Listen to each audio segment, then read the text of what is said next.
Hello and welcome to episode 132 of Super Switch Headz, the premier Nintendo podcast on all of the internet. My name is Patrick Knisley. My name is Matthew Stoner. My name is David Howe, and boy, oh boy, ladies and gentlemen, we have a very special guest for today's episode. Rachel Kane returns to the podcast. How's it going, Rachel?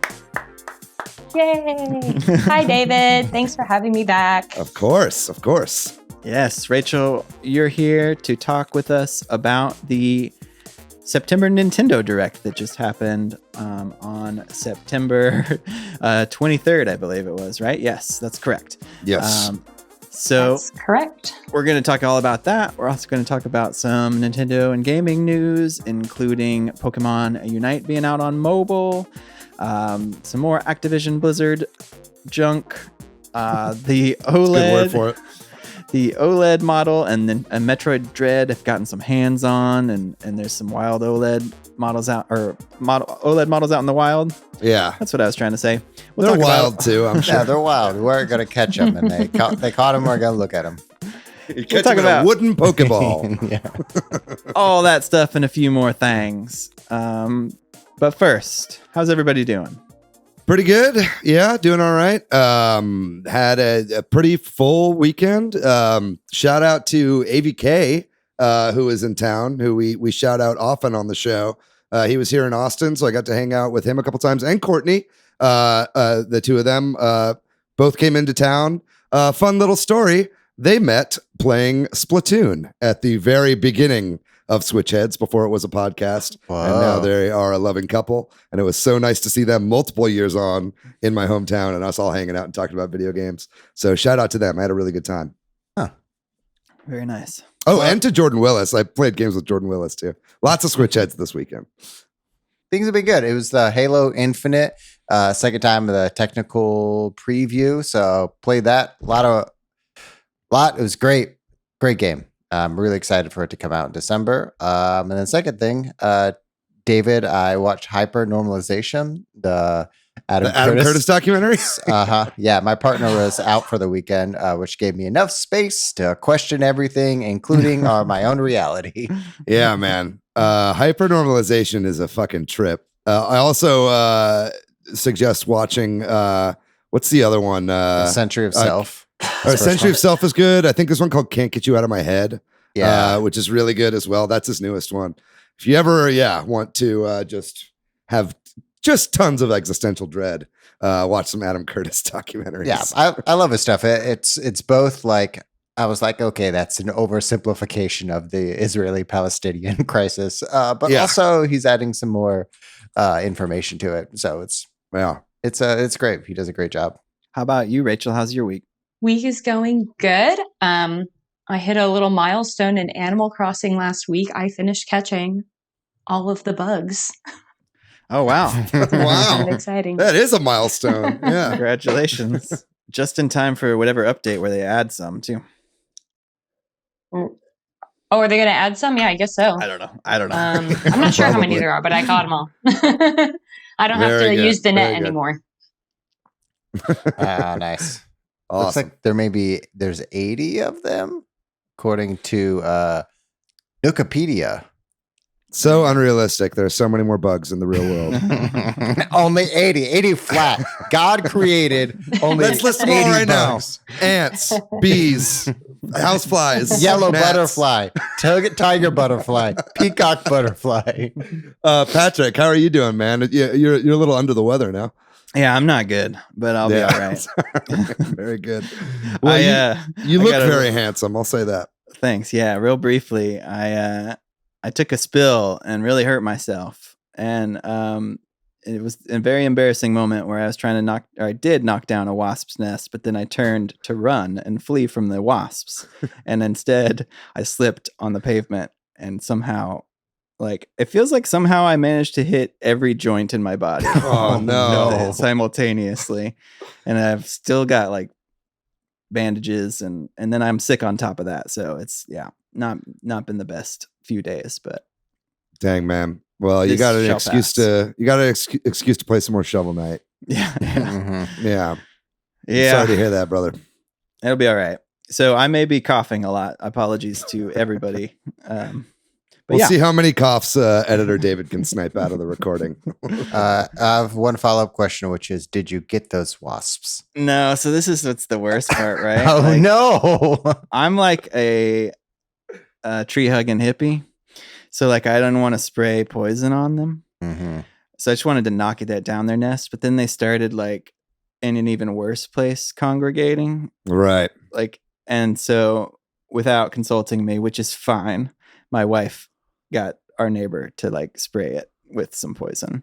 Right. And so I hurt myself for nothing. That's why you always poison the bugs. You're talking about, well, okay, that's a whole side. I won't get into my green shtick. Okay, we should do a whole special episode on what we value each species of the planet's life to be. I say, and then we'll see where we fall at the end of that. We should move on. Okay. Yeah. So last week we did an episode on game reviews with Dreamcast Guy. Thanks to Dreamcast Guy for coming on. Thanks to Dylan Musk for leaving us a comment on the YouTube of that.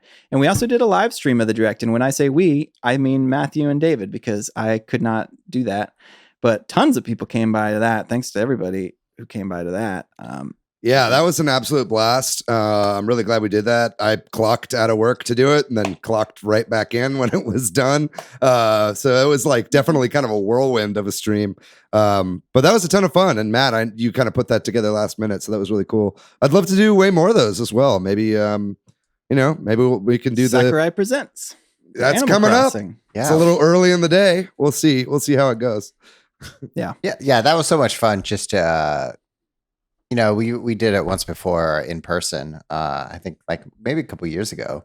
Yeah. But it's also fun just to like be surprised, and for everyone to hop in the chat and also be surprised and bewildered about some of the announcements that were there. We'll recap them all, including the really batshit crazy ones later in the episode.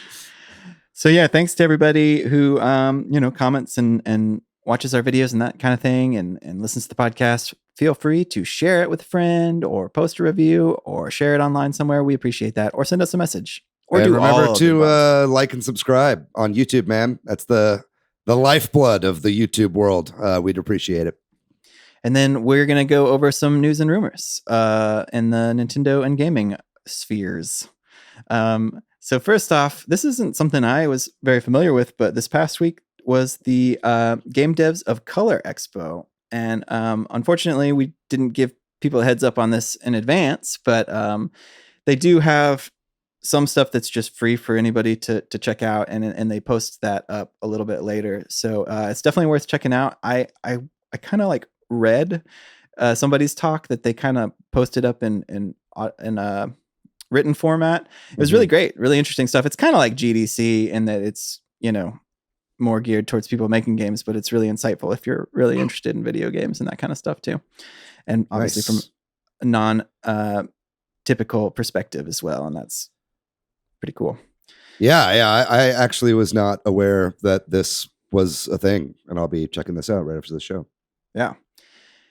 And then also this past week, Pokemon Unite has come out for mobile devices. I don't know if any of us here are into Pokemon Unite. Rachel, do you play Pokemon Unite? No.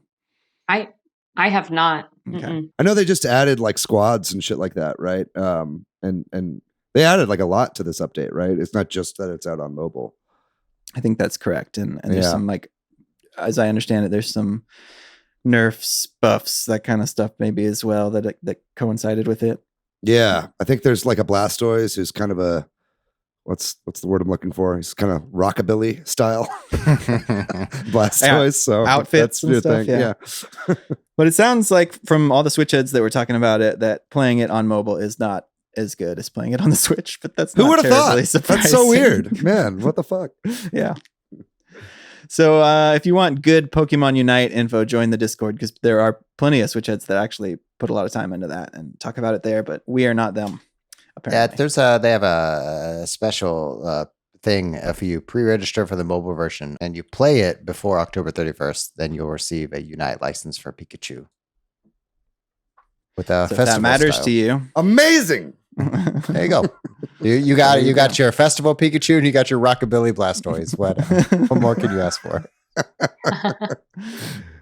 And then talking about streaming, Twitch has announced that it's reached some sort of deal with like the music industry, the National Music Publishers Association. So if you've been following this, we've talked about it a little bit, but a lot of people who stream on Twitch, when they have music on their videos have been taken down and they've received strikes and all that kind of stuff from Twitch.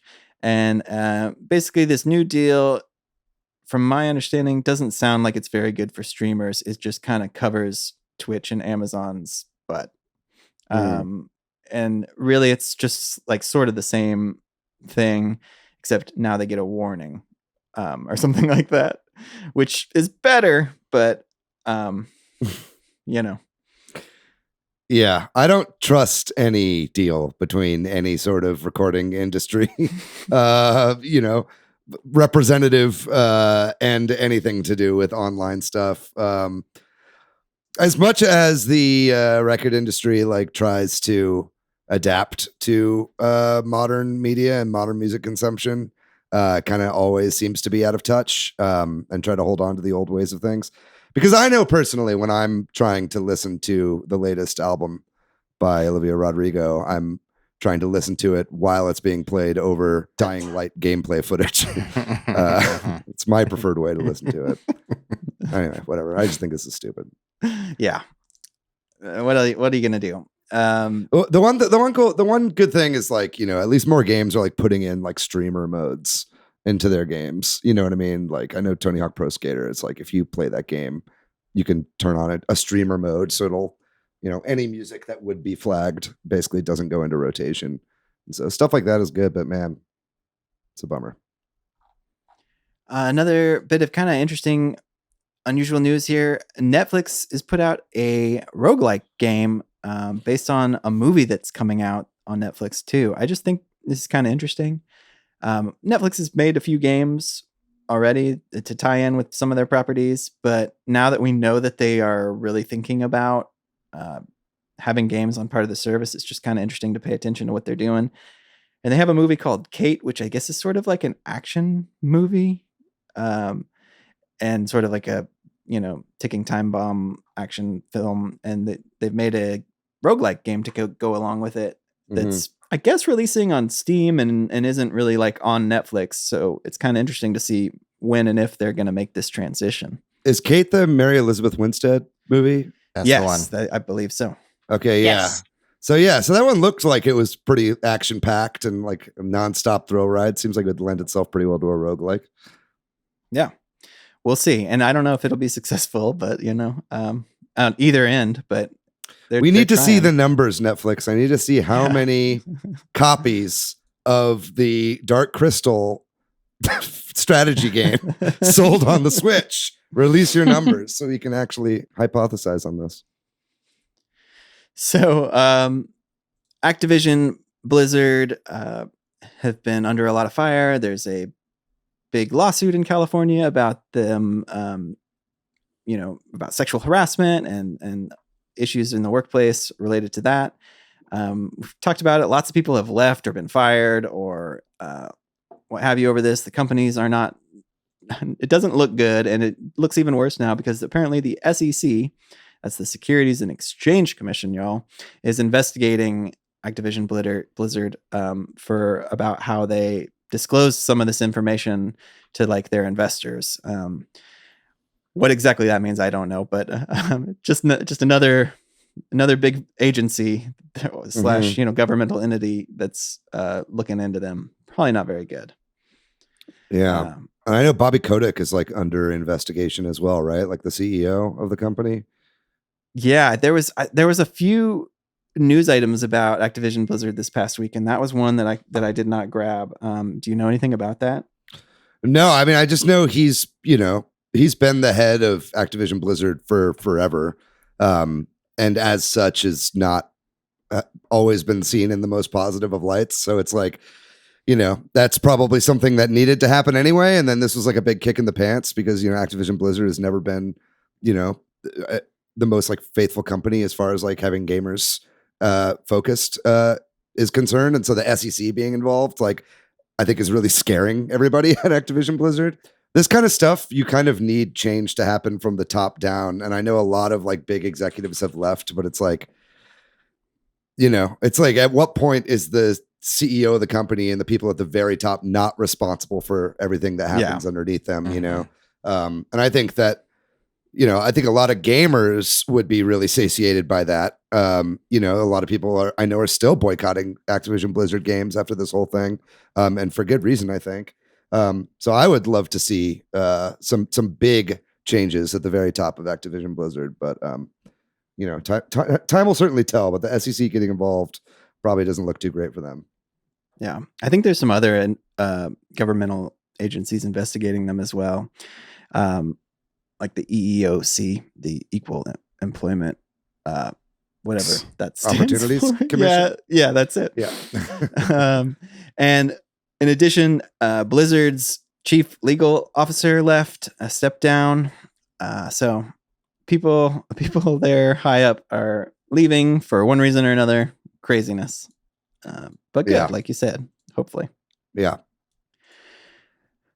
Back to the Switch for a little bit. The OLED model, the wild OLED, has been found out in the wild. We're starting to, I think Nintendo, correct me if I'm wrong, but I think Nintendo let some outlets have like a hands-on event type with it, but also some people are receiving them early by accident or maybe on purpose. I'm not sure about that part, but I know like I saw an unboxing video on YouTube and stuff like that. I think they had 2 like in-person events. They had one in New York at their New York store that they invited press to. Excuse me. And then they also had one at their headquarters in Redmond, Washington. So basically all the press stuff you're hearing about are people who are actually flown out to their locations to write up previews on it. They also, they played Metroid Dread on these Switch OLEDs as well at these events. So that's pretty exciting. But yeah, I don't know if you guys have been seeing Twitter, but some people are just like getting them early. Yeah, there's a photo floating around. I think it was shared in our Discord of someone took a comparison of the original Switch model and the OLED version, and like the colors are definitively brighter on the OLED model. They were showing Mario Kart 8. Yeah, and the like the screen size looks really dramatic when you have them right next to each other. I've been hearing good things. Rachel, is this OLED Switch interesting to you? Are you going to be picking one of these up?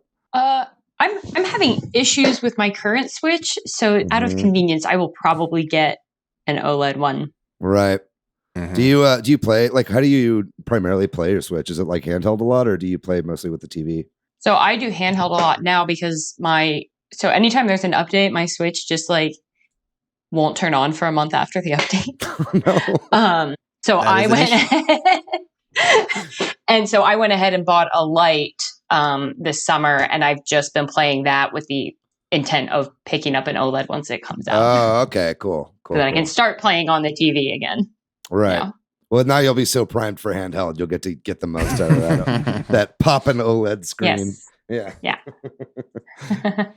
Yeah. And like David said, I guess as part of this hands-on Metroid Dread was shown off to people. So there's some articles if you want to, read up about people's kind of experience with the early part of the game, which I guess they're letting them talk about. But it sounds like it's delivering that sort of Metroid feeling of Dread from what I read. I mean, there's definitely some people that are talking about more than I want to hear. Like, I know, like Game Explain. I mean, Game Explain does this all the time, where they like, because they know it gets them clicks, but they just like explain every possible thing they can, And so I started watching a thing about their OLED and Dread impressions, and as soon as they got to Metroid, they were like, well, something about the very beginning of the game is like, and then they started talking. I was like, no, I'm going to shut that off. I don't really need to see that, but from everything I've been hearing, everybody's loving it. It's been, I know, it's just previews. People have only played an hour and a half, but I'm hearing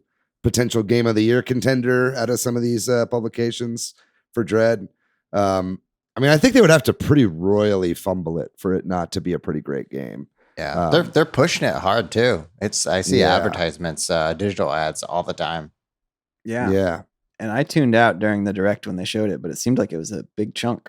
We'll talk about that in a little bit, maybe. But yeah, they've been showing way more about the game on the website in like the field reports, or what are they calling them? The Dread reports or something like that.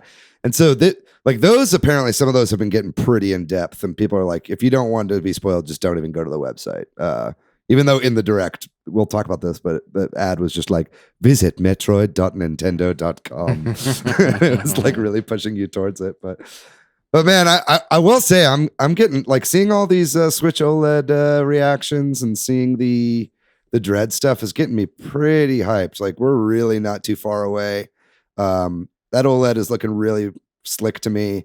I'm just like looking at my current Switch and just being like, man, I resent you. I want the new one. I don't want you at all anymore. Yeah, it's like you look at it and you're like, I used to love you so much. Yeah. Now there's new love in my life and you're ugly. Now you look like a Fisher Price toy to me. I can't.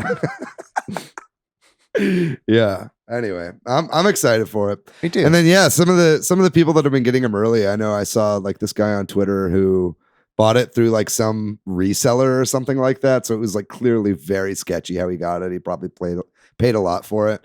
And I also kind of forgot that the kickstand was better. And that actually got me pretty excited to finally get some tabletop use out of my Switch. Yeah, we're a week and a half away. Yeah, it's close. Craziness. We'll be playing Dread on our OLED Switches. Well, happening right now, kind of tying into the direct, is a big sale on the Nintendo eShop. They're calling it the Blockbuster sale. Just like everybody's favorite non-existent video rental. Hollywood Video. Yeah. Yeah. Hollywood Video sale happening.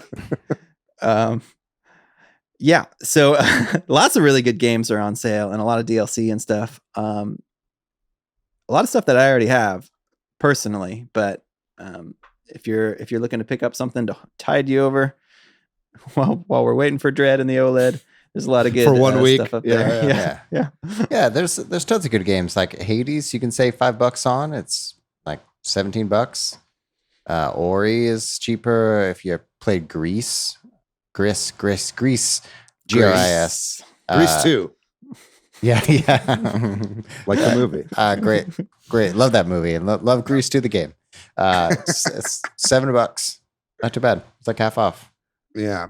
It's not like the deepest discounts a lot of these games have been on, but it's like a pretty wide swath of games. So it's definitely worth checking out. I think that ends on October 3rd, if I'm not mistaken. So you got a little bit of time to check that out. If you've got any of these games on your wish list, now's a good time to grab them. Or just wait until Super Monkey Ball comes out. That's this Friday, motherfuckers. It's the only game you need. I've heard of that game before. Oh, it's great. It's got monkeys and balls. It's colorful. It's got wonderful music. You're going to love it. You're going to love it. All right. Well, that does it. Kind of a light news week in some ways because the Nintendo Direct is technically part of the Nintendo news. So it was a big news week, but we're going to focus on that in our main segment after we come back from this short break.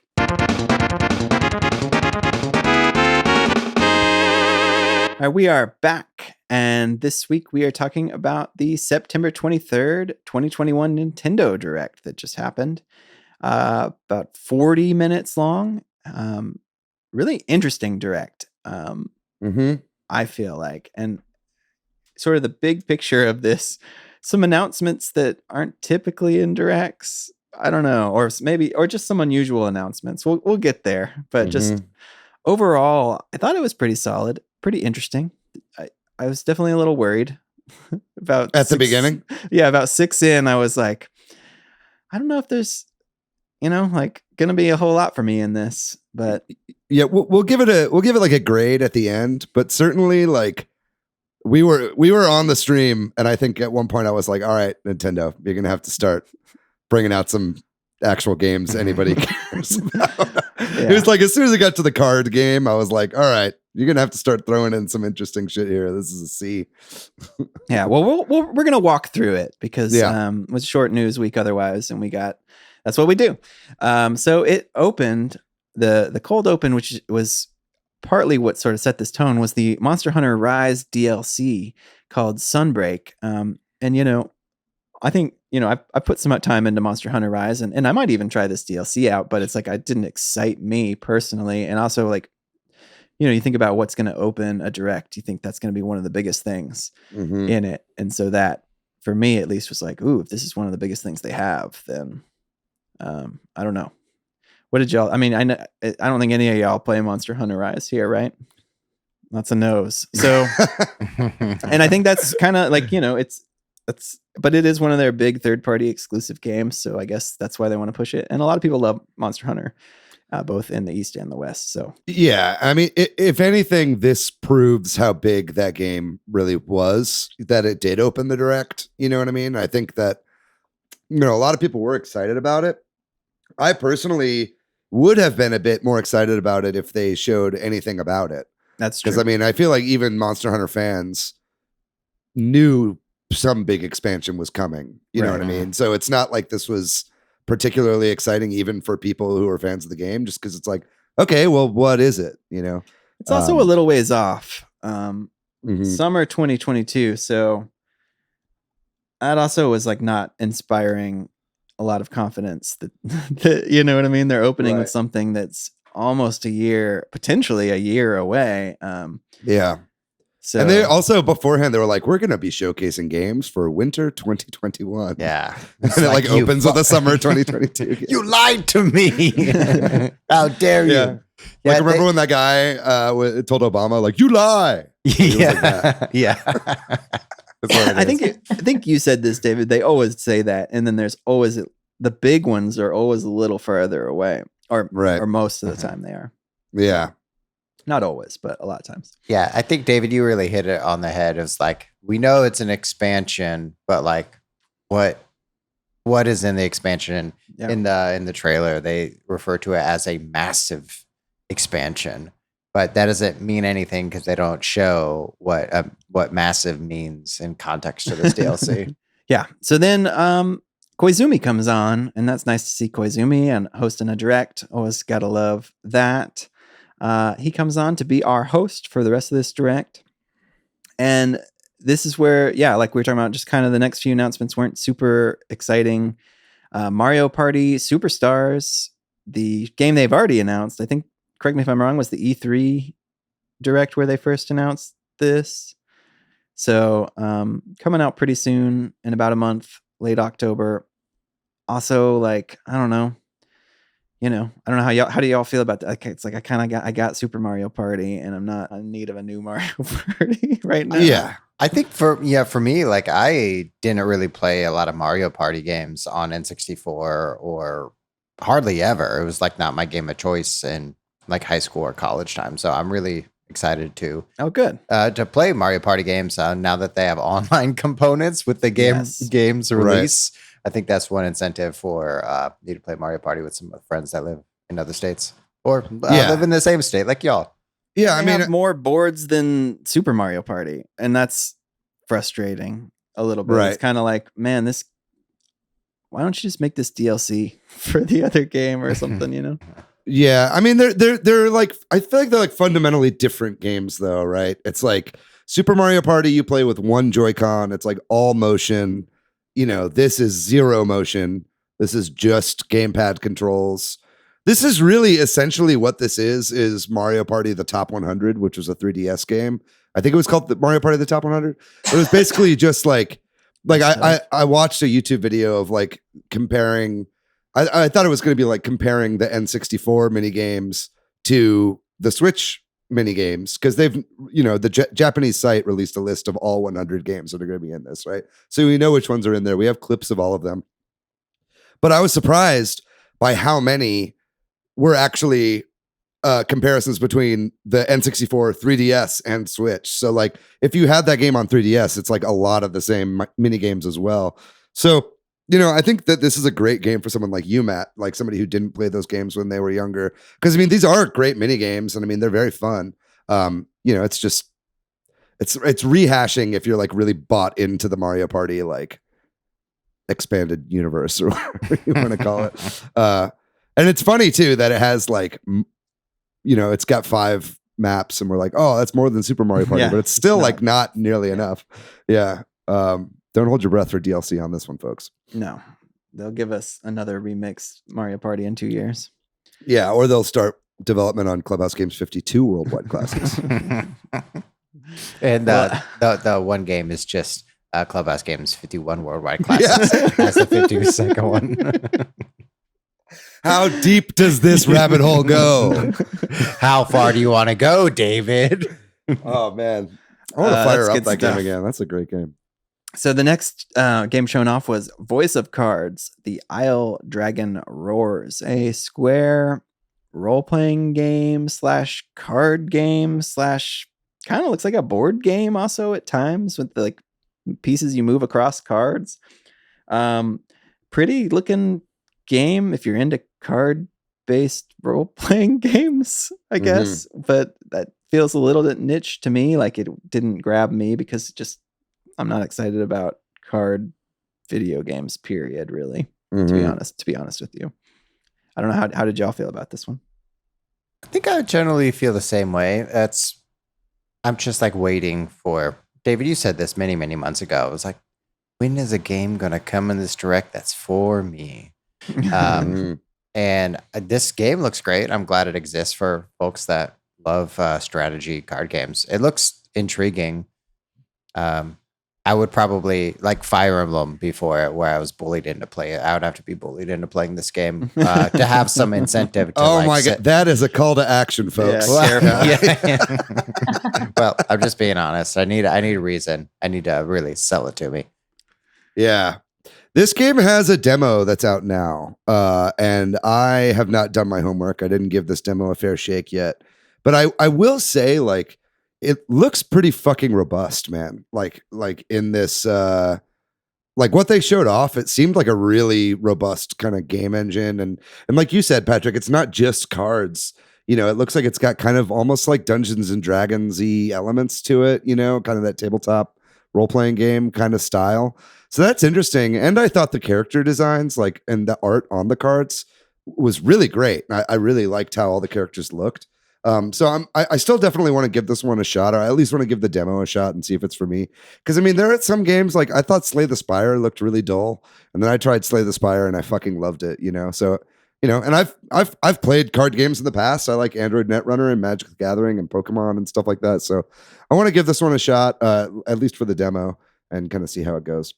Next off was Disco Elysium: The Final Cut. So we've known for a while that this game's coming to Switch, and they've given us a date. It's coming out on October 12th, but just digitally. If you want a physical copy, you're going to have to wait till next year.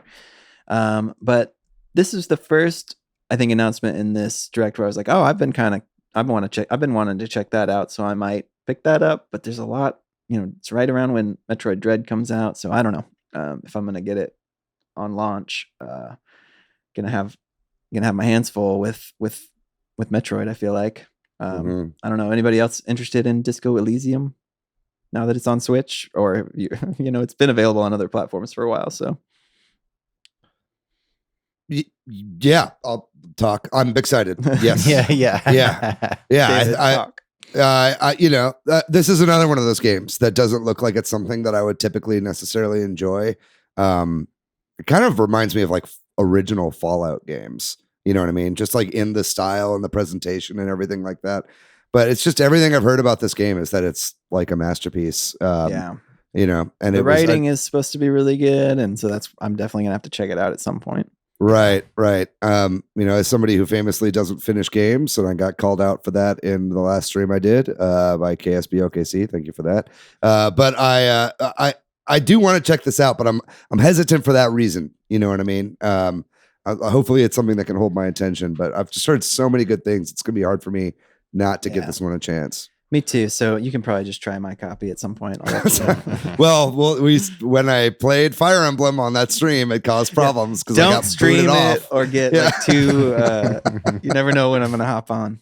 Right. I'll have an OLED Switch by the time the game comes out, so it'll be easy to play in handheld mode, in airplane mode. So no problems there.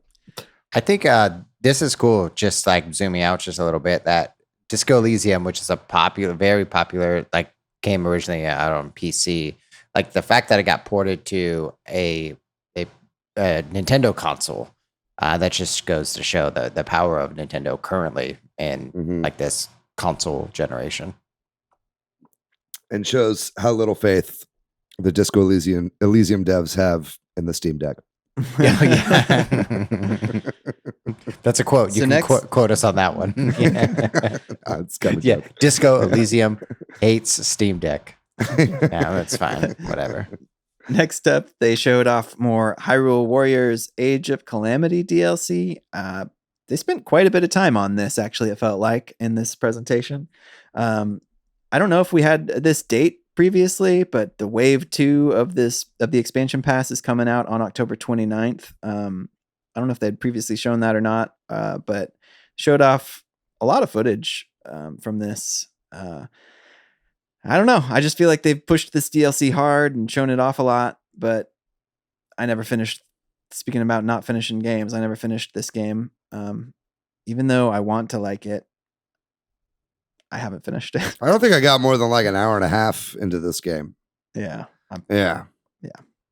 This is the point where I was like, all right, Nintendo, you better fucking buckle up. The dude. next one is the point for me, actually. Okay. If y'all want to just move on past the Age of Calamity DLC. Because is there anything else on this Hyrule Warriors game? It's just not Breath of the Wild, and that's what I want. It looks like it is, but it's not, and there's something about that. It's Breath of the Wild with a ton of people in it, like 12 frames a second. So the next game they showed off was Chocobo GP. Let's fucking go. Basically, like, I think right before this, I think it was Summer, made a joke in the chat and on the stream that y'all were doing about like Fire Emblem Kart, like literally shortly before this, and then we got Final Fantasy Kart. It is a Final Fantasy Mario Kart clone, and you can be a Chocobo on skates, and love to see it, or a black mage in a car, or like whatever, and shoot fire magic that you pick up from. It's just Mario Kart, but Final Fantasy characters. I don't know, y'all. This is where I can't wait for this game to top the charts for the next 8 years. Yeah. It's gonna beat Garfield Kart as my number one kart game. It'll be Squaresoft's evergreen title. This, like, you said it was a clone, Patrick. Yeah, I don't know. We'll see. No. But it is, dude. Like other kart games at least try to look a little similar. I was like, if you took out the Final Fantasy character, like there's a Rainbow Road in this game. You know what I mean? Like they showed a course. I was like, that is Rainbow Road. Like that's not Mario Kart. Like that. Like it just looks exactly like it. The way that the buildings popped. They even had a course that looked like some of the ones from Mario Kart DS. That looked like straight up ripoffs of those. So, I mean, fuck, there was Chocobo Racing before. This looks to be a kind of different game than that. I mean, this is like, I don't know, man, whatever. Squaresoft, they're doing what they're going to do, I suppose. But before they even got to the next game, Nintendo did it to us. I think they managed to squeeze in 3 announcements into this announcement. They made me excited about future ads in an ad. They announced, the Smash music starts playing, and you're like, oh, who's it going to be? There's going to be a final Mr. Sakurai Presents video on October 5th, revealing the last fighter. I think they said the word final and last like 3 or 4 times. Koizumi did, to like be like, there's no chance of any additional content after this. Yeah, for Smash. He also said it's been 3 years since Super Smash Brothers Ultimate came out. Release. We are done. Yeah, what he was saying is, it's been 3 long years. Koizumi's like, I'm so tired. We just need to release Master Chief or Wario or Sora, whoever it is. Whoever it is. We don't know yet. We're not going to know till I guess technically on this podcast we aren't going to be able to talk about it for another couple weeks, but because of the timing of that one. Mm-hmm. But that was a bit of a bummer, but also not terribly surprising. I saw a lot of people saying they thought that was going to happen. They're squeezing our excitement to the very last moment for that one. I think this was the right call to not show it off at this direct, to be honest. I think making it its own thing is going to make the final Sakurai Presents like all that much more special. A lot more people are going to tune in. I think they just want eyes on it. You know what I mean? And everybody's going to want to know what this thing is. So I think that was the right call to do just from a marketing perspective. And also it's like, you know, you would have had to close this out with that because this would have been the biggest announcement of the direct had they done it, even with some of the stuff that we're about to talk about, which was pretty big. But yeah, I mean, I'm hyped to see. I feel like there are like 7 or 8 good candidates for what this character could be. There have been some leaks supposedly about like who it is. I won't say them now in case they're right.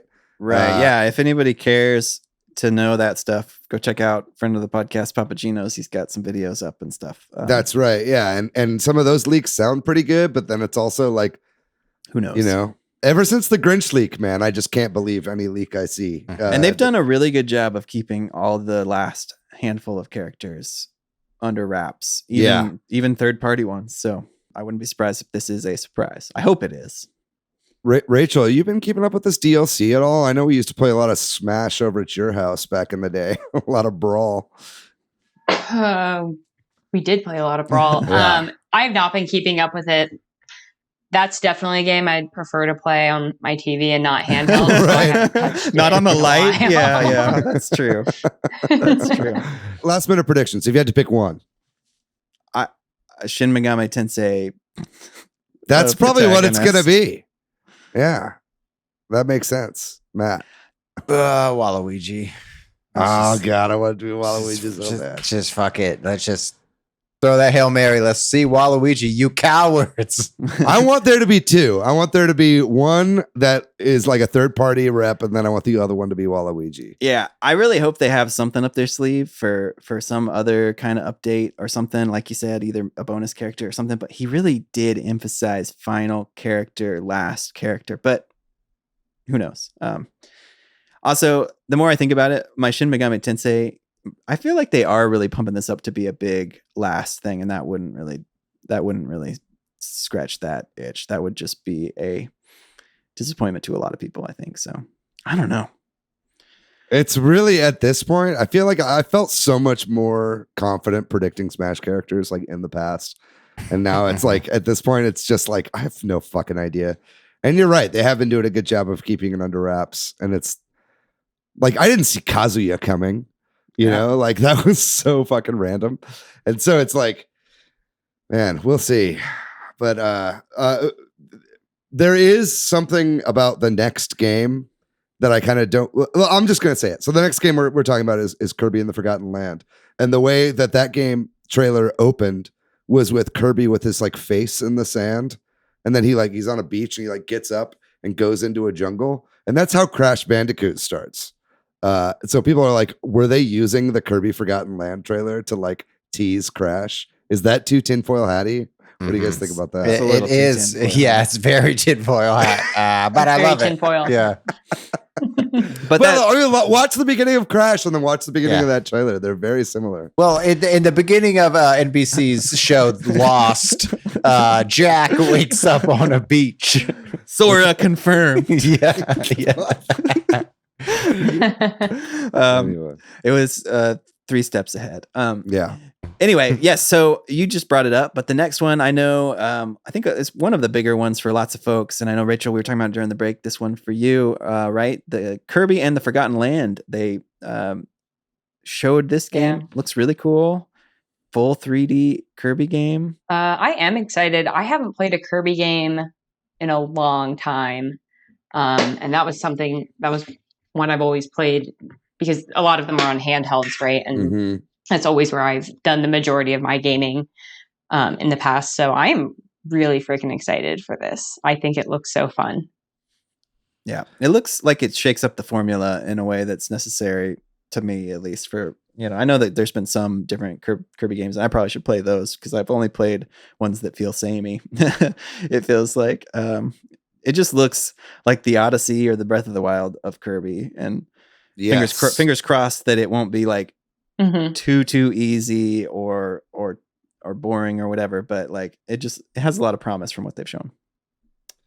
Yeah, I don't think we've ever gotten a 3D Kirby game before, unless you count Air Ride, right? And that's not even wouldn't really even call that a 3D platformer, right? Like that's kind of its own weird thing.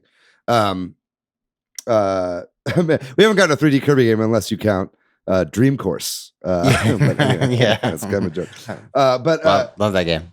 Yeah, Dream Course is great. Don't get me wrong. But it's like, yeah, this definitely looks like the Mario Odyssey-fication of Kirby. Very cool to see them finally doing this. This had been teased, kind of, like the lead developer of the Kirby franchise was like, yo, pay attention. We're cooking up some cool shit, and this has definitely lived up to that. This kind of looked a lot like Bowser's Fury to me, to be honest. You know what I mean? And I don't know really how to quantify that other than just like the feel I got from it. It's something about the graphic style, something about the sunshine. kind of, I was gonna say, yeah, which is kind of Bowser's Fury kind of had a for sure. vibe But too. even like when he would do the little pose and then pop a little pose and the background would kind of blur out, and then the way the layering looked like when you would get a cat shine in that, or even like in Odyssey when he would get the star kind of like pop out in front of everything. So it was like little stuff like that, like really made me think of Bowser's Fury. And it was like, man, maybe that's kind of some of the, maybe that's kind of what they were doing with Bowser's Fury. It was like testing out some of those like gameplay mechanics and seeing if those would work in other sorts of Nintendo first party franchises. But I think this looks amazing. For sure. Yeah, I'll definitely be getting this one.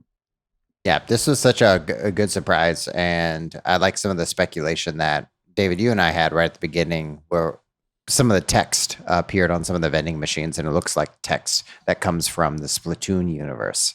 Mm-hmm. So it'd be really fun if they maybe this is the forgotten mammalian world. Damn, dog, that's tinfoil hat theory right there.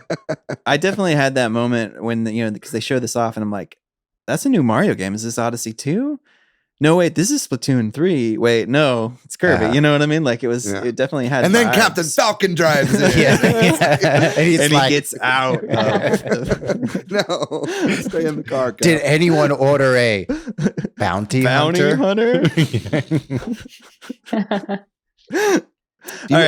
Do you order bounty hunters? Is there an app for that? Yeah. So you get it from the Silk Road. No, I mean this is great though. I'm just glad to see them taking chances, and it's like the Switch seems to be the place where it's like they're taking old formulas from games that everybody loves and putting new spins on them, and it's a great place to do that. Now that they've got a big audience, now is the time to evolve your games, right? And I think I'm really glad to see Kirby did this, especially after Star Allies, because that was, Star Allies felt like a 3DS game to me. Like it was like it started development on the 3DS. They're like, the Switch is coming out. Let's just, switch over to that, right? Yeah. And so this seems like it was built from the ground up for the system, and I'm happy to see it. Well, then next announcement was yet another teaser for a future ad. They showed off the Animal Crossing Museum, played the Animal Crossing Museum music, and they showed off the Roost. So we know that at least that is coming to Animal Crossing, but they also teased an Animal Crossing Direct that's happening sometime in October. They didn't tell us when, and they indicated then that new free content's going to arrive in November. So I assume those things are tied together. At first I didn't, but I watched it again and it does feel like they are. I was like, because I was wondering if some of this will be paid DLC or not, and I guess it could still be, but there's at least one big free update coming. What do y'all think about this? Like I'm surprised they didn't just show this, right? Or do you think it must be meaty, or they wanted to, is this sort of the same thing if they want to really like give it its own focus? Why is this split out?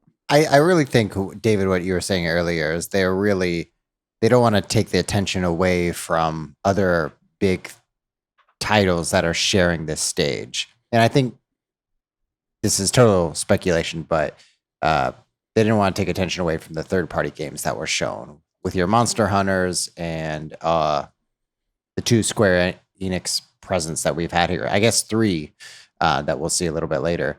There's lots of third-party games here, and I think any of these big titles, your Animal Crossing or Smash, would have sucked up the attention from the internet. Well, Rachel, what do you think about this Animal Crossing update? What do you want out of it, or do you care? Are you just excited to have new content since you've got all the bugs now? Or you want more bugs?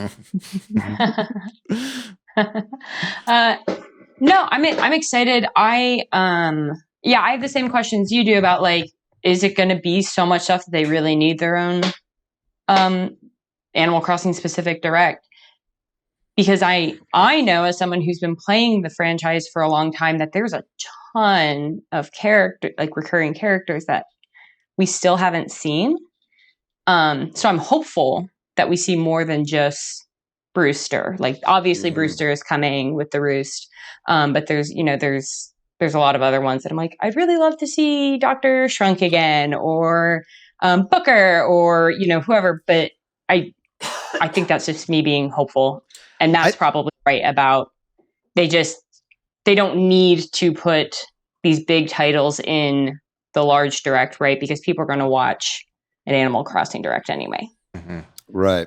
I mean, there's that dock, right, on the right side of the island that does nothing. So I feel like probably that, and one of the characters that you're talking about. You mean like a visiting villager through a boat, kind of like Red or something like that? I don't know what it'll be. Yeah. I don't think we've seen Cap'n yet. Right. The toad that used to take you to the new island from New Leaf. So maybe right now the only thing you can do from the pier, there's like certain fish you can only catch off the pier. Like that's its function right now. It's got to have something to do with it. I'm saying it right now. I hope so. That's a really good prediction, and I like that prediction of Cap'n, Rachel. And it's like, and I think that kind of opens the door to a lot of stuff, because I think the main complaint I've been hearing from people who have been playing the game since day one and are continuing to play right now is it's like, yo, like I've done as much as I can do on this island, do you think, I mean, and this is a question for Rachel, like, do you think that they're at a point now in the game to where the best thing they could do is like open up more space to do more stuff? Like, would you want to see like an additional island or like maybe a city or something like that coming back from some of the older games? I was thinking about the same thing earlier today, just remembering New Leaf, and that there was like a separate little town, and that's where you got to see a lot of these recurring characters. Like I think there's a poodle that used to like do your hair, but like that function's gone because you can look in a mirror and do your own hair. Right. There was an axolotl in a comedy club, and he would teach you all of those like reactions you could learn. But now the villagers are just teaching you. So I'm having a hard time picturing what the functionality of these characters are, but I want to see them again. Yeah. I was playing Smash the other day, and there's the Animal Crossing stage, and my son's like, that's an Animal Crossing stage. They're driving cars. Why can't we drive cars in the Animal Crossing game? And I'm like, I don't know, but maybe this is it, right? Like, yeah, maybe you can take a boat to a big town and there'll be something to do there. It's a Grand Theft Auto clone. Yeah. That's the functionality of these other characters. But it's polite. Please get out of your automobile. You always obey the traffic laws and you drive the speed limit. And yes, I agree. Well, we don't have dates for this, but sometime very soon we will know what this is. So then they showed off Mario Golf Super Rush getting its second free update. And in particular, they added 2 characters, Koopa Troopa and Ninja, which interesting choice. I feel like just the rollout of characters in these games is always interesting. And they gave us 2 new courses, and that came out the day of the direct. I've actually tried out both of those new courses at least a little bit, and both of those characters. And one of those courses in particular. Oh, really? You didn't like it? Which one? The ice one, man. That shit was hard. Yeah. Yeah, it's so slidey, and it's so slopey. Am I just not good at the game? I don't know. I I only played a handful of holes on each, maybe 6. I didn't play a full 18 on each. Yeah. So I didn't particularly have a tough time with that one, but I guess what I was about to say, and I don't know how y'all feel. No, it's okay. That I feel like those 2 courses help a lot. Like having 8 courses to choose from instead of 5. Like, and it's weird to me that these weren't in the base game because they don't feel special. I mean, yeah, one's ice and slidey, but like the New Donk City felt like a DLC course. You know what I mean? Because it's like different putt or something. Yeah. It's shorter. It has the weird curbs and kind of bounciness, and it just feels different and just ties into a different game and stuff. But these just felt like courses that should have been there. But whatever, they're there now, I guess. So you wanted some like novelty aspect to the DLC that kind of adds some additional value. Yeah, I'm glad we have these courses because I think it makes now there feel like there's a decent amount to choose from. But yeah, I would have thought the update stuff would have been a little more novelty based. Yeah. And shout out to Dylan Muss, who was defending this game being complete upon its initial release. I disagree. I feel like now the game kind of feels pretty feature complete. Like this feels like the amount of courses you want to ship in a game like this. Yeah. And now that Dylan isn't here, we can say that. Exactly. Now that he's not carrying me in Spelunky 2, we can say this. But no, I mean, I agree. I think it's nice that they added these. I don't know that they're done. I feel like they could probably squeeze another course at least out of this, and maybe a couple other characters and some new modes. I hope so. Was Ninji in the base game, like as a character, just around? No, that's what's weird about it. I never finished the story mode personally, but I never came across Ninji. I don't think.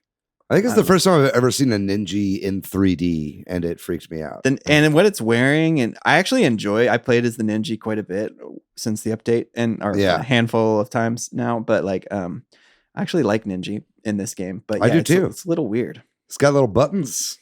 Yeah, it's wearing a little outfit. Yeah, the buttons are weird. Yeah, I like it. All right, we'll move on. Okay. So then they showed off Disney Magical World 2 Enchanted Edition. I guess this was a 3DS game. Yeah. Coming out holiday 2021, sort of an updated version of this game. Game of the show. This is the new Disney Tsum Tsum Festival. Don't say that. That's another call to action. Yeah. I would never play this game, especially if you message us consistently. Chris McKeever, are you excited for this game? Maybe we'll bring that back. Yeah, I don't know. Not worth talking about. Move on. One thing worth talking about in this is that like Mickey received an envelope with like a wax like red closing seal bit there on it, and it really looked for a second like Mickey Mouse was going to be the final Smash character. Yeah. Yeah. And it's like Mickey Mouse, where he's like a king Mickey Mouse, not like Mickey from Kingdom Hearts, where he's somewhat cool. He's more regal. Mickey. I actually do have a question about this, because do you play as your Miis in this? I was these wondering didn't the same look thing. like these kind of looked like weird Miis. I would totally actually have this question too, and my son was actually interested in this, so I don't know if we'll get it. He might. I'm hoping he'll forget, but well, I don't know. Maybe if he's real excited about it, then I'll get it for him. But like, make your son happy, Patrick. It's the least you can do. He's got plenty of games to play. But I was wondering the same thing, because I was like, those look like Mii's, but then on closer inspection, maybe it's its own little avatar that's very me-like in this game. Well, it's a 3DS game, right? So it probably used Mii's on that. So I don't know. It looked like a Mii's, but the eyes looked too far apart. But you can't Something also about just it looked wrong. make eyes far apart on a Mii. So maybe it was just that. I'm not really sure. Anyway, so somebody get to the bottom of that. Watching this okay, I just looked it up, and it is a Mii. Okay, very good. Well, I'll edit this out. They did look weird. Okay, pick better looking Mii's, Disney, if you're going to be advertising your game. That's all I'll say. The next announcement was Star Wars Knights of the Old Republic, not the remake that was announced at the PlayStation event, obviously, but the original. Aspire's been porting all these old Star Wars games, right? Mm-hmm. And it's another one coming out November 11th. There you go. Yep. Great. Yep. Not much to say other than this is a great thing to have on the Switch. They did a mobile port. They also did a Mac port. Time will tell which one this one is based on. Then Dying Light 2. We're finally seeing another cloud version of a game. I felt like that was going to be a big thing Nintendo was doing at the end of last year when these were being announced. And then we've kind of gone almost a year without hearing a lot more of these, which was surprising. But Dying Light 2 cloud version coming out on February 4th, 2022. And the original Dying Light's coming out very soon, October 19th. Not a cloud version. Right. It's like a parkour zombie game. Is that right? An open world zombie game, some kind. My husband played it on PlayStation and has been looking forward to Dying Light 2. Okay. So I think people who like this kind of game, it's supposed to be very good. There you go. Not us, though. That's it. That's all I got. Yeah, that's hot off the presses. I've seen my husband play it. There you go. And he liked it. So Dying Light 2 is, so I guess from that it's day and date coming to Switch then for the sequel. That's a good question. Yeah. That would make sense because they probably also have like a Amazon Luna version and all these other streaming versions. I think a lot of the people that bring games to Switch like this have streaming versions ready for other platforms, right? So that makes sense too. Yeah. Yeah, it comes out February 4th, 2022, and there's a demo that's coming out on that same day. Yeah, they seem to be doing that with the cloud versions. So yeah, because it's you just start the game and then they cut you off. Yeah. Yep. So we can see if Rachel, if your husband's a liar or not by playing the Okay. And then moving on, they showed off what is no longer Project Triangle Strategy, but is just Triangle Strategy. They dropped the project. This game is coming out on March 4th, 2022. They said that they took the feedback from the demo that they released and have made various changes, which they went over, and they showed off more of the game. And I know a lot of people in the Switch Headz community are excited about this one. I'm not very good at strategy games, though it definitely looks tempting. It looks cool. So I don't know. It's gorgeous. It looks like it's pulling from Final Fantasy Tactics, which is great. But like, can no one at Square come up with a better name than Triangle Strategy? Is that really what you guys are going with? Yeah, that's weird, right? Am I digging too far into this? I mean, what if we always had the genre of game in the title of the game? Right? Like Dying Mario Light jumps and Platformer runs. 2. We all make the same joke. We're out. Yeah. End of show. Yeah. No, that's true. I think like anything would be better than that, right? And also, I feel like this is a trend in this sort of like, hey, here's a like temporary name of a game that like whenever they do that, they're stuck with it. Like Untitled Goose Game, Town, whatever. Like they always at best just do a slight iteration on it. And I think they have to because they've got people now talking about it with that name. Just call it fucking Octopath Tactics, man. Just call it Octopath Tactics. That's what it is. I think that people should be more thoughtful when they put out their like, working titles, I guess. If when they're big games like this. Because I don't seems like that's going to stick. I don't like the casual shade you're throwing to Untitled Goose Game, Patrick. Yeah, I think that's an excellent title for a video. That's an I think it is too, but I think that was like a placeholder title, right? And everybody was like, that should be the name of the game. All right. Yeah. But also like it got a lot of buzz. And so like, even if they were like, well, if we change it to like Flight of, Fancy or something, nobody's gonna connect You're these hired. two things. Yo, go get a job at Square right now, Patrick. Hey, speaking of geese. Oh boy. Speaking of geese, did you guys know that the movie Fly Away Home was originally called Flying Wild? And in all the trailers for that movie, they were like Flying Wild. And then later they changed it to Fly Away Home. So geese-based properties have a history of having temporary titles. Is that the some one of where which change and some don't. Is that the one where the girl like has a bunch of baby geese and teaches them to fly or whatever? Anna Paquin, yeah, and her dad, like Anna Paquin. yeah, and her dad like creates like a weird goose-shaped plane, and they They do This is it. now a Flyaway Home podcast. Yeah. Let's just get real. All right, well, we should move on then. Okay. Metroid Dread was the next game shown off, and I have to admit 100% that I walked out of the room and I told my son to tell me when it was over and I would come back because they have been showing too much of this game. I know I'm getting it and I don't want to see any more. But it seemed like a really long chunk of time that I was gone, but maybe that's just because I don't know how did y'all actually watch this part? Yeah, I did. Yeah, I also watched it, but kind of ignored some of the big parts. Yeah, I tried to tone out all of the dialogue that was happening, that was telling you what was happening on the screen. Yeah, You let the tears in your eyes soften your vision so you wouldn't see too many details. It's so beautiful. I was crying.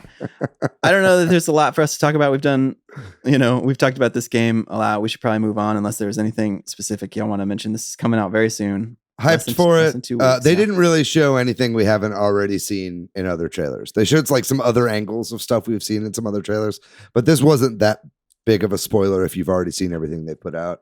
I just can't wait for this game. It's coming out really soon, so yeah, we'll talk about it when it comes out. Yeah, we've been talking for a while. We've got a lot of big ones left, so we should move on. Sounds good. The next big one is a big one. Nintendo Switch Online Plus Expansion Pack, as they're calling it. They said they've got some new information about Nintendo Switch Online.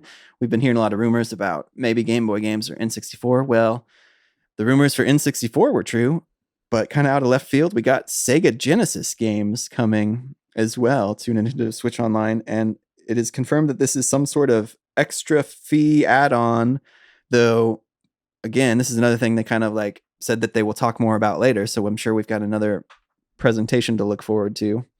Or do you think this will just be a Twitter drop of like it's $20 or Yes. Yep. rather than like some sort of video or something I'm guessing 10 for individuals. for a year? And yeah, I think it'll be $30 for the year for an individual and an extra 20 for family plans. And this puts would me be in a my weird guess. position, and this is where I'm kind of curious. Like I have a family plan because my wife and my son play like Animal Crossing and some stuff, and it's nice to let them go visit islands. But like they're not gonna play N64 games. You know what I mean?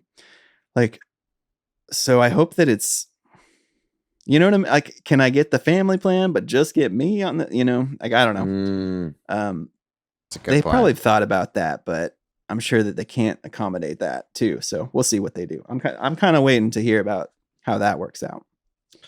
Yeah. I mean, regardless of the pricing, regardless of what they Yeah. do with the family plans, they're adding N64 games, Yeah, which that's is cool. which is huge, right? And this is great. Everybody thought it was going to be Game Boy and Game Boy Color, and then after that, that's when the N64 rumors came out. Turns out it's N64 and Genesis, which is also really random. We'll talk about that in a second. But N64, it's great, and I think this is mainly great because of the not that often used feature of all these NSO consoles is their online capability, right? Yeah. And I think that's really going to shine with N64. I mean, N64 is a console that was marketed for 4-player play, and I think that's going to be huge. I think like Mario Kart 64 is going to be amazing to play online. I really wish Smash Brothers was in here, the original Smash. I think that would be a lot of fun to go back to on NSO. But a lot of these games, I mean, Sin and Punishment is coming, and that's a 2-player cooperative game. So that's going to be a really fun game to play online. Out of these N64 games, like who's excited for what? I'm excited Yeah, to play through Ocarina of Time again. It's been it's been maybe a decade since I've played through that. I would love to explore that on the Nintendo Switch Online. In a post Breath of the Wild world. Yeah, let's go back a little. I think we've talked about this on the podcast before, but Nintendo 64 is sort of where I stopped paying attention to Nintendo for a while. Like I had one and I bought it, bought a lot of the early games, but a lot of the later games I kind of missed. And like I never played Majora's Mask, which isn't on release. So I'm kind of excited for that one to come out. There's a few other ones on this that I just never have played that I'm excited to try out and then revisit too. Like you said, Ocarina of Time, Star Fox 64. Like, man, I remember I could never get my friends to play the multiplayer mode in Star Fox 64 with me because I was too good at it. And like, oh, humble brag. well, I mean, that's just like, I think I had it, and you know what I mean? Like, they would come over and they didn't have it, and that was like, I just clean up in GoldenEye too and stuff like that, because that's like, it's what we would do. But that's awesome. So I'm hoping that this 4-player online is fun, and we can get some people to play some of these weird 4-player modes in these games. Yeah, I think it will be. The SNES and NES online functionality is excellent, and it works flawlessly. It's, it uses the right stick to like have a little hand, like a little pointer. You can point at stuff and stuff like that. So it just makes the experience really, really good. I have full confidence that this is going to play really well. And you were bringing up Star Fox 64. Star Fox 64 is my favorite N64 game. It's one of my favorite games of all time. I just can't wait to just play that game just generally again on my Switch. Rachel, out of these N64 games that they've shown, which one of these are you excited to play? Yeah, I'm excited for Star Fox for sure.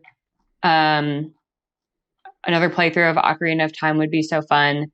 Did I see that you're going to be able to play Paper Mario? Yeah. Not at release, right? but later. So I had never played a Paper Mario game until Origami King last summer, and I loved it, and I would love to go back and play another Paper Mario game. Yeah, and that original game is probably, I imagine that original game holds up really, really well. And I know it's still beloved by many fans, so I think that's great that they're putting this one on there. Totally. And then Genesis, or should we? Well, before we go to Genesis, we got to just briefly talk about one of the future games that they showed was Banjo-Kazooie. Oh, yeah, that's right. Which is that, obviously that's a Microsoft-owned IP now because Microsoft owns Rare. So that's great. And that shows a lot of what this kind of Nintendo-Microsoft relationship hath wrought, is this, probably some other stuff as well. But that's great to know that that's coming. I think that opens the door for even more Rare games to come in the future. Which would be good because a lot of the biggest games on the N64 were Rare games. So that's really awesome. And also before we moved on, I did want to say one thing, and just saying that the Japanese NSO service, in lieu of Dr. Mario, I think is getting Custom Robo, which was a franchise that never really released here in the West, but those are excellent games. And that and Custom Robo 2 is coming later as well to the service. So just another reason to have a Japanese profile on your Switch so you can download the Japanese NSO games, because they'll always have some games that are unique to their service that aren't in the Western versions. Yeah, and then we got to talk about this Genesis thing. It kind of not the console I think anybody was expecting to be added. They are bringing us Sega Genesis. They got about 10 games, it seemed like, for the Genesis at launch, maybe 12. Yeah, maybe even 15, but like, yeah, it's a little more than that. Yeah, but it didn't seem like they showed any definitely coming in the future, but I think they did say, I could be wrong, that there will be more games coming for both systems, but they didn't tease any like they did for the N64. But there's a little bit more at launch. There's a Castlevania game, so Konami's playing ball with this. Castlevania Bloodlines, and a Contra game, and man, there's a few games out of this too I'm excited to play that I haven't played in a long time, like Golden Axe. I'm sure it's wickedly hard, as I remember, but like I remember spending some time playing that. And I don't know. What do y'all think about this Genesis stuff? What Weird, a surprise. but cool. Yeah, total surprise. I never thought it would happen for multiple things you just said. I thought would never happen. Like, I didn't think we would see Castlevania Bloodlines or Contra, because those are in the Castlevania and Contra collections, right? That are already on the eShop. I didn't think Genesis would happen because there's already on the eShop a collection of 50 Genesis games. Yeah, the Sega Ages or whatever. Like, it's not even Sega Ages. Like, they do that, but then there's also like the Genesis collection, which is just like individual games. Yeah, it's just 50 ROMs from across the Genesis included. So now that like release is kind of moot. I think there's some, or not, games, if somebody wants to buy something as opposed to pay Nintendo whatever this amount is, right? I think that's cool, actually. That there's it just basically, all I'm saying is like having thinking that something won't come to NSO because it's already on the eShop is no longer a viable reason why it wouldn't come to NSO. You know what I mean? So now you have to kind of like take that into account when you're looking at stuff. Yeah, we didn't talk about the fact that Mario 64 is on this, and they duped us. They duped us. Though I think all of us kind of saw that coming. Yeah, I mean, you get Galaxy and Sunshine with that other pack too. So it's not a big deal. Yeah, I wonder if this is a sign of things to come, is like maybe Sega Genesis isn't on NSO for as long as the service exists. Maybe it's just a temporary featured console. This is what Game Pass does and other online services, where they feature a game or games or a series of games on their service platform, and they're on for a little while, bring in new subscribers, and they have a rotating set of games. I just really, God, out of either of these two, I kind of would have preferred GBA games, man. I want GBA games to come here very soon. I hope that they just do like a Game Boy collection of games as the next thing that they add, because I think that those all really deserve a place here on the Switch. Yeah. Not to, look a gift horse in the mouth. I'm glad we're getting stuff. I mean, we're not even just getting it. We're paying for it. It's a new tier. It's the expansion pack is what they called it, right? But it's like, if you're going to keep doing this, and we're going to be paying more money, let's start adding more systems at a faster pace than we've been doing already. And I kind of wondered at first, and I feel maybe after reflecting on it, it's not the case. But before we move on, that maybe when they kind of punted talking more about the specifics of this, I was wondering, do they have something else like Game Boy or something to be part of this, or to be part, like even if it's like you said in 6 months or something or whatever. Probably not, but we can hope. Not based on their track record, but I hope that changes. Yeah. Cool. Well, there's also the controllers. This is what that rumored or FCC filing was. FCC filing. So anyway, there you go. You can buy a Genesis and an N64 controller if you want to play on those. Genesis not worth getting. N64 worth getting. So moving on, they announced a couple of collections. The Shadowrun trilogy collection coming out in 2022. I'm kind of interested in this. I always wanted to play the Shadowrun games back in the day, but never got a chance to. So we'll see. These are excellent games. This is the one announcement that got slept on the most out of everything from the direct. The Shadowrun. It came right after NSO, so everybody kind of forgot about it. But like, these are incredible games, and they're all completely remastered from the ground up. This looks like a pretty cool collection. I'll probably be picking this one up. I would have remembered it if you just call it Shadowrun Project Triangle Strategy. And then the Castlevania Advance collection, which was a simultaneous release like with the direct, so that's already out. People are already playing that, and that's something we'd heard about due to rating boards and that kind of thing. So that's pretty cool. Another thing I want to check out pretty soon. Yeah, this is a must buy. This is like all the great Metroidvanias that are out right now that everybody talks about. Oh, a lot of what they are to these three games in particular. This should be a no-brainer for most people. And for $20, this is one of the best values on the Switch. Absolutely pick this up. If you ever see this on sale, don't even hesitate. This next announcement, I went a little nuts for this one, y'all, because ActRaiser was one of my favorite games as a kid. And they kind of like an old classic comes back, and they show the sort of, if you played ActRaiser, something you would never forget, that sort of spinning into the world. And I was like, I noticed it. Fuck, is that ActRaiser? I recognized it immediately. Yeah. And the music, and I don't know how I feel about this though. ActRaiser Renaissance out now, $30. Same game, but remastered graphics and stuff. They don't say it's not a remake. They use the word remaster, which was weird to me. I liked the pixel art. I don't know how I feel about this new art. I've been waiting to find some good reviews and stuff, honestly, because they say there's new content to this too. I don't know how I feel about it. What, you're shaking your head, David? Like, I just haven't heard great things. Yeah, that's a bummer, man. There's part of me that wants to buy this, and I've never been like this, but just be like, make a new ActRaiser. Yeah, people want this. You know what I mean? A new ActRaiser with new graphics wouldn't have thrown me off as much. Right. I liked the graphical style. I thought it looked really pretty personally, but the main thing I've been hearing that people have issues with are with the graphics. So it might, kind of looks a little bit like that Ghouls and Ghosts or Ghosts and Goblins It does. thing. So, obviously different studios. I thought this might have been a Forever Entertainment joint because we heard them working with Square Enix on a lot of stuff, but it turns out that it is Sonic Powered are the developers of this remaster. And I don't really know anything else that they've done, but yeah, I don't know. Interesting. It's cool to see ActRaiser just uttered again. Yeah. It's like a 30-year-old game, so Yeah. it's cool to see some people talking about it. We've already talked about this game. Deltarune Chapter 2 is coming out to the Switch. If you already have Deltarune Chapter 1, you can get Chapter 2 for free, so that's cool. There's a couple big ones that we're going to need to talk about, so we should just cruise through these, I think. There was a sizzle reel with a handful of games, most of which are games that have already been announced and talked about, so if there's anything on that list you all want to talk about, we can. But I think we should move on to the big one. Yeah, I'll say the only one out of here is Rune Factory 5. Finally got a release date. I know a lot of people have been really looking forward to that one.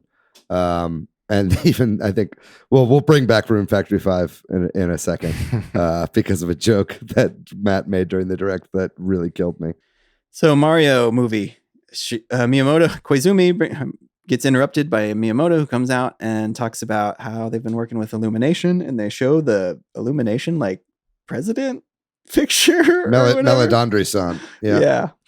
And then it just got weirder. I don't know how y'all felt about this, but they announced the cast, and they don't just show Chris Meladandri.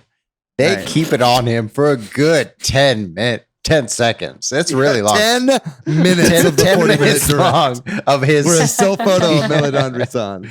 Well, yeah, the joke was they showed his still photo longer than they showed Rune Factory 5. So, yeah, I think, we've all been That's his power. waiting for information about this Mario movie. They gave it to us a little on the early side, I guess. Maybe they're trying to get ahead because of that one comedian that came out and said he was on Spike on that podcast. I don't know. Because they showed him and he is Spike, but not the Spike you're thinking of. So yeah, like I don't know what to say about this casting. It's all over the internet. You probably already know, but it's weird. What is this movie going to be like? What do y'all think? Chris Pratt, Jack Black, Kane, Keegan-Michael Key, Charlie Day. Where do we start? Fred Armisen is Cranky Kong. That one got me personally. I don't know, y'all. It's just it's a really who's who of movies right now. Yep. And Rachel, you got to tell me, are you hyped about Chris Pratt as the main man himself, Mario, the plumber? I'm not sure hyped is the right word, but I'm super curious. Skeptical is the word I would use for how I feel about all this. Like, I will see I guess we'll give them some space to see what they're doing here. But I feel like every other day I log on to Twitter and they're like, Chris Pratt is canceled. And then I'm like, oh, okay. So that's Mario. Yeah, Chris Pratt definitely like hit that point where he got so big that everybody hates him just for that. Totally. And then also he is a little bit like, I don't know what it is, not like hardcore right wing, but something a little bit, He's just slightly conservative in an industry where everyone is liberal. And so everybody hates him on the internet because of that. And he's not in your face about it either. You know what I mean? He's just like kind of quietly conservative and people are pissed off. Anyway, that's a whole different conversation. But I just can't stop thinking about like who is Chris Pratt's agent, and like his agent is killing it right now, getting him all of these parts. So all of these big franchises. I'm just very impressed by them. I mean, Chris Pratt has proven himself to be an absolutely fine voice actor from the Lego movies. Like, I thought he did a great job in both of those Lego movies.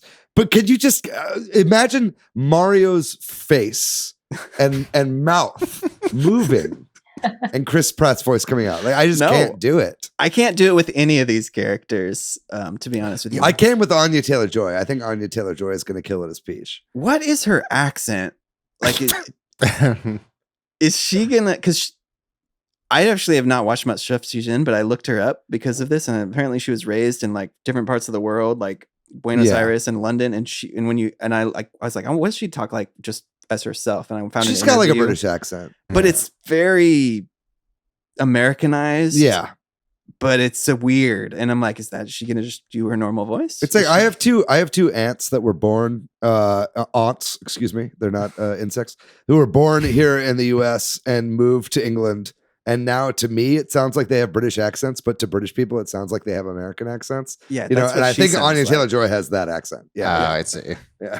So it's weird. I just am like, what voices are these people gonna do for these characters? Like, I don't know. What if Chris Pratt is good? Like what we're gonna. I think he will be. I think he's gonna do a great job. I think so too. Like I think he's a perfect Star-Lord. He's like kind of weird and bumbly, and maybe that's so different from Mario, who's not like weird and bumbly or like Star-Lord. He's either weird and bumbly or overly confident and badass, and I don't think either of those things fit. Yeah, exactly. Yeah.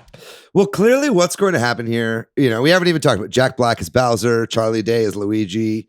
We got lots of up is down, shit. left is right. Yeah, it's raining cats and dogs.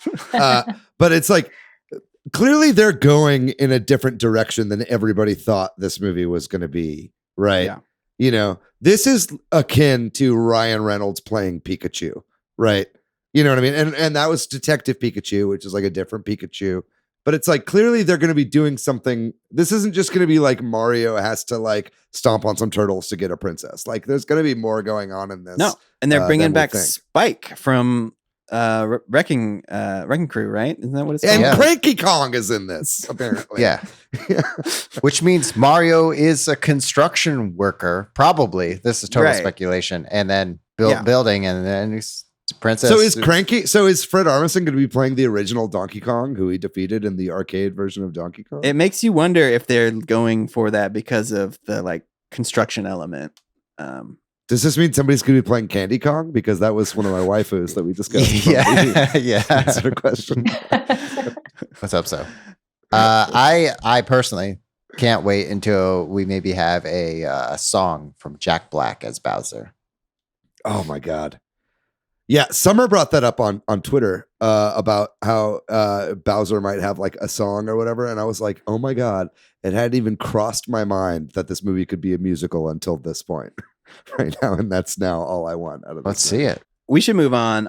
There's so much to unpack with that Mario Let's movie keep talking stuff. about this for 20 minutes. we're going long, and there's two more big things from this direct. Okay. Splatoon 3 was the next game shown off. We've already heard about this, but they didn't give us any more release date information. They're still saying just 2022, but they did show a little bit more of the content.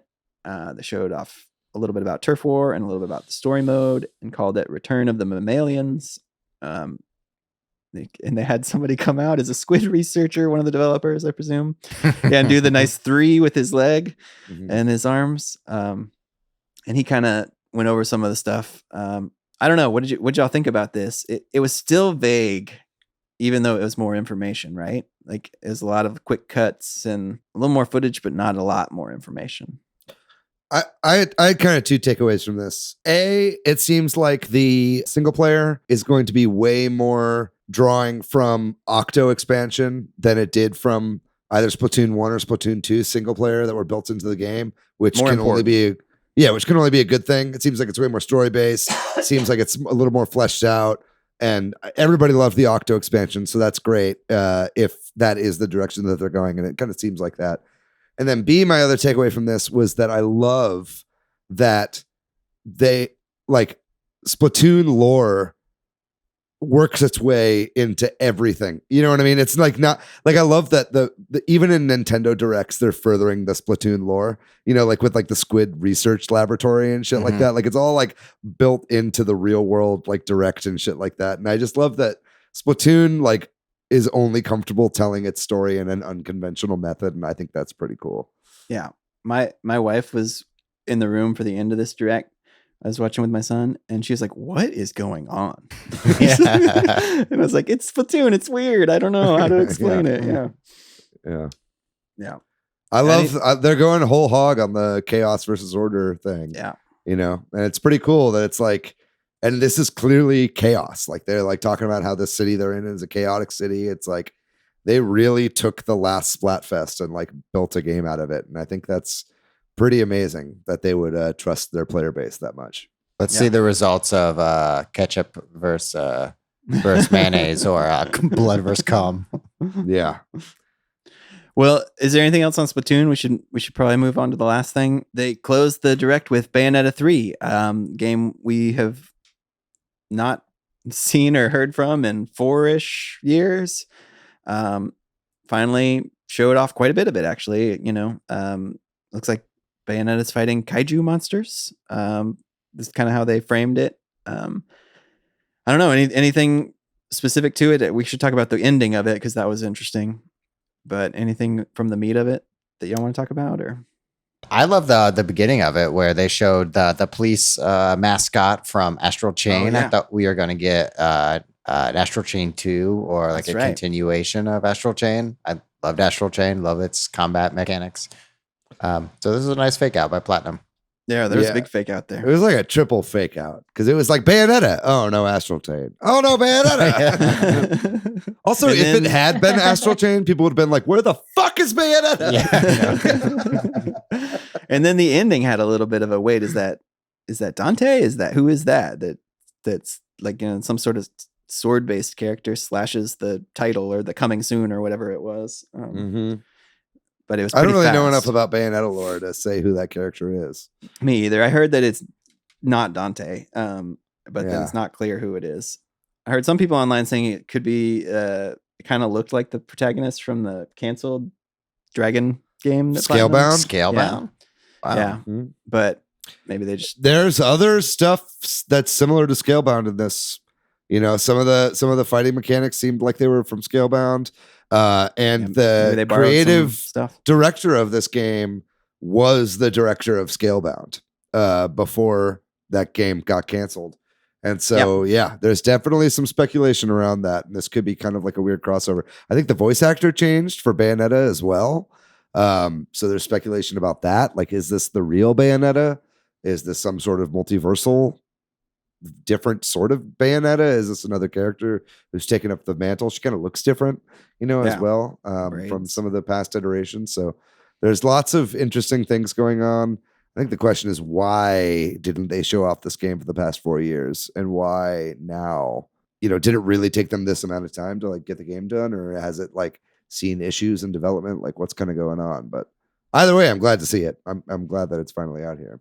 Yeah, and they didn't give us a time frame beyond 2022, so that may mean that they're not sure. Like when next year we're going to see it yet. So it made me want to pick up 1 and 2 on the Switch. I'll tell you that.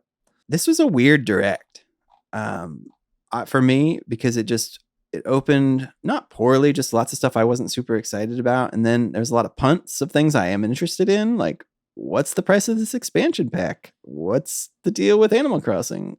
Who's the last Smash character? Yeah.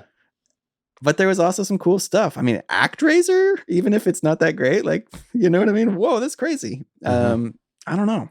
New Kirby game looks good. What the fuck Mario movie moment?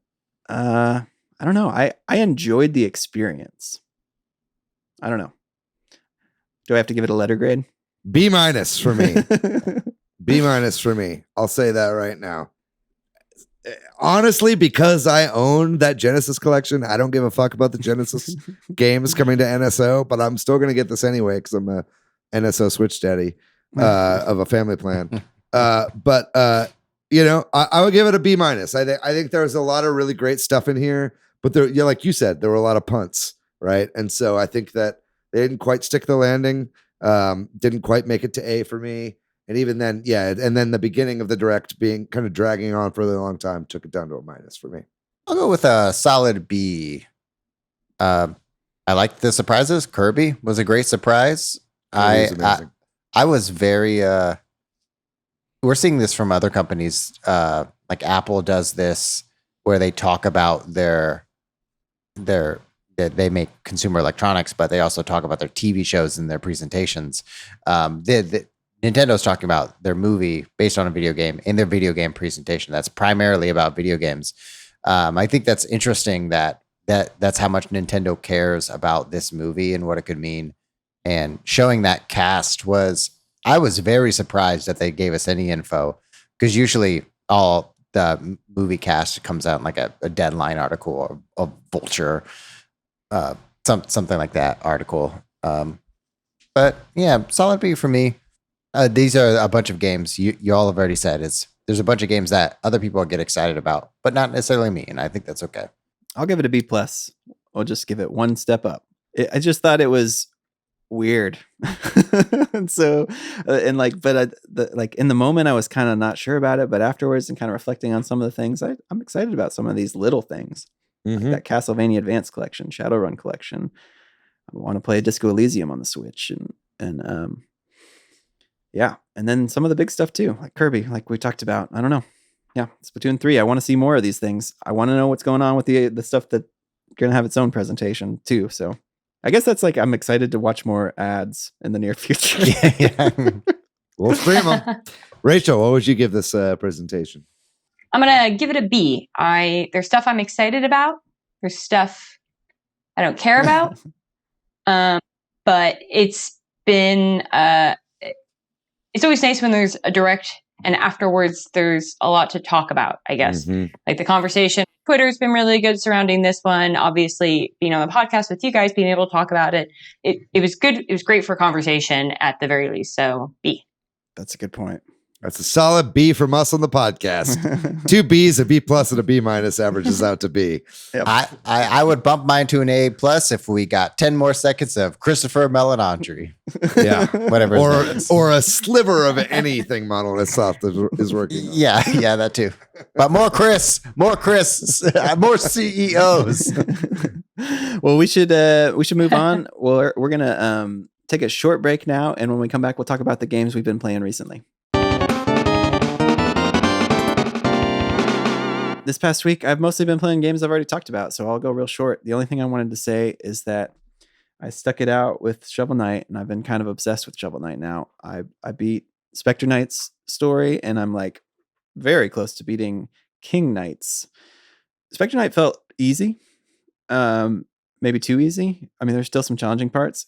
King Knight feels right. Like it's a lot of shorter platforming stages.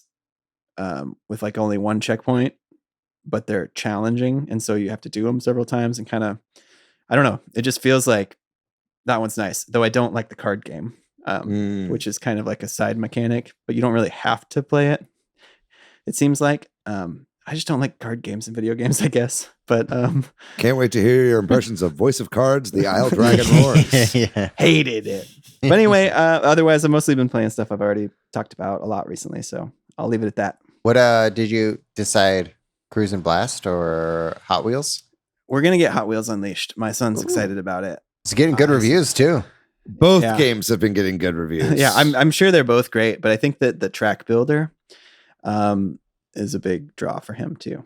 So I will report back on that, because that comes out actually like in just a couple days. Yeah. Get both. Matt, what have you been playing, man? I have been playing Halo Infinite. It was great.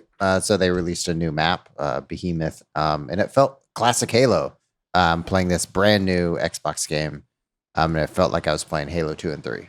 It was awesome. They really nailed it with the textures on the maps and the kind of the mechanics, the way that the vehicles feel. If you haven't played Halo, but Halo 4 or 5, they took less emphasis on vehicles away and more like FPS Call of Duty game, Call of Duty style. But like Halo has always been about vehicle combat, and so they introduced more of that in Halo Infinite, which it was so fun. It's so fun, and that's great to hear. Everyone's, and it wasn't bots this go round, right? Like it was all people the whole time. It was all people. Yeah.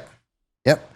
So when you got teabagged, you knew it was a real person. Oh, well, the bots will teabbag you too. Everyone do teabags. they? Yeah, that's what there's like Yikes. they were like their learning program learned it from players or something. We're monsters, all of us, all the way down. We deserve to die.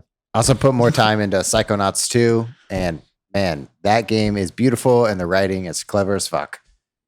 I am so impressed. The more worlds and brains you explore and the more characters I meet, I'm just very impressed about the voice acting in the game and just the presentation of the game. It's so fun. It's so clever. So if you like 3D platformers, you got to play Psychonauts 2. You got an Xbox. I'll go next. Yes. I have been playing a few games. Mainly want to shout out Metroid Fusion, which I've been playing really over the past week and love that game. I'm almost done. As soon as we finish this podcast, I'm going to be playing that again after I check out Game Devs of Color Expo, which I also do want to check out. But I'm probably going to try to finish up that game tonight. I've been playing it off stream, but it's been a blast. I love that game. I cannot wait for Metroid Dread. And I'm glad that I'm playing this game right beforehand because I feel like this is a lot of Metroid Dread is gonna draw from Metroid Fusion. So I'm glad I'm playing this right now. I've been playing a lot. I did a really fun stream on Wednesday, playing Fatum Betula and Paratopic, which are two like 32-bit. Rachel was in on that stream. You were there for almost that whole stream, Rachel. It was really fun to see you talking in the chat during that. Yeah, that was fun. Yeah. Very, very interesting games. They're both like 32-bit, like PlayStation style graphics to those games. And they both are like narrative games or like ethereal kind of emotional games that you kind of like take elements from the story to form the gameplay. And both of them were very interesting and very ambiguous and open-ended, which were interesting. Paratopic is a lot shorter of an experience. And last I checked, it was on sale on the eShop for like $2. And that one was really fun. It also rewards multiple playthroughs. So I'm looking forward to playing that one again. And then Fatum Betula is the one that I would really recommend. That's like really hard to describe. But it's, you're kind of in this otherworldly kind of limbo type space with a lot of dead souls and stuff like that. And you're basically, the whole game is kind of like a fetch quest of sorts. It's kind of like a Big Oron sword style thing, like how you would trade items for whatever. But then the whole thing is about the vibe you get and like kind of meeting these characters and understanding the world. So those games were really interesting. And those are both really cheap on the Switch. So I would check out both of those games. And then played some other games too. I've been playing that Castlevania Advance Collection. Loving that. I haven't gotten too far into it because I'm still playing Metroid, but I'm going to be playing those as soon as I finish this. Played some more Twinkle Star Sprites. Did that on stream with Shadow Day. Shout out. That was a lot of fun. Yeah, 2 fairies. Kyle said that in the chat. Yeah. Been playing some Splatoon 2. Talk about that. WarioWare Get It Together. I was hanging out with friends this weekend and playing games, so we were playing a lot of party games and stuff like that. My days are basically spent waiting for this game to come out, Super Monkey Ball Banana Mania, which we will, I'm sure, talk about next week. But that's what's up on my docket. Rachel, what have you been playing this past week? I mostly just been grinding on Animal Crossing, trying to get those last bugs. Mm-hmm. Haven't had a whole lot of time to play otherwise with between school and work, but I have started jumping in on people's other Switch Headz' streams, which has been really fun. David, I've been on yours, and I watched Weebwitched play this game called Boyfriend Dungeon, and it was really, really cool. I didn't know anything about it, so I'm glad I can at least watch other people play while I'm doing homework, because it sort of scratches an itch when I can't pick up the Switch. Yeah, that's great. Shout out to everybody streaming in the Switch Headz community, and I'm looking forward to eventually when you start streaming, Rachel. I'll be there day one to watch you catch the new bugs that are coming out with this new update. I need a better mic then. Yeah. Well then, I think that does it for this week's show. Thanks, Rachel. Thank you so much for coming on. Thank you. This was fun. Yes. Thanks to MilkyWay.co, who does our website. Thanks to Corduroy, who does our music. If you're looking for me, Patrick, online, I am PDYX. Hey, I'm on Twitter, Matthew, MATHYOU. I'm pretty much everywhere on the internet at Monolith Fiji. And what about you, Rachel? Where can people find you online? You can find me on Twitter, Rachel Kane, with a K. There you go. Very good. Easy enough to find. Ladies and gentlemen, If you'd like to find our show on social media, we are at Switch Headz on Twitter, at Super Switch Headz on Instagram and Facebook. And of course, you can join our Discord community and our Facebook group community as well, both of which are bustling with lots of interactions every day. And, you know, it's just a great place to hang out with people online, especially if you're staying home during these weird times. Ladies and gentlemen, that's going to do it for our episode on the Nintendo Direct. We're going to be back next week with an excellent episode. Who knows what it's going to be about, but maybe about some monkeys and balls. Time will certainly tell. But other than that, we're going to keep this thing going. We love you guys. Keep being safe out there. Keep washing your hands. Do the best you can to wear a mask out in public. Get the vaccine. We love you guys very much. We'll see you next week. Bye-bye.